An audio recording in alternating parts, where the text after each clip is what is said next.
С 2010 года наше предприятие работает по производству полуфабрикатов из мяса. Мы открылись, как я уже говорила, в 2010 году, и с тех пор мы занимаемся одним производством. Сначала у нас производство маленькое было, но постепенно мы расширяемся. Если смотреть за прошлый год, у нас производительность 86 тонн мы сделали в прошлом году, и где-то выручка получилась 28 миллионов.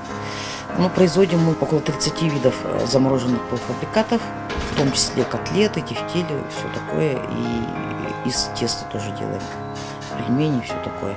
У меня где-то около 30 работников, магазин имеется, и еще мы нынче в этом году, буквально после Нового года, открыли еще новый цех, он называется цех готовой продукции, где мы выпускаем готовые супы в замороженном виде, а также делаем уже готовые блюда.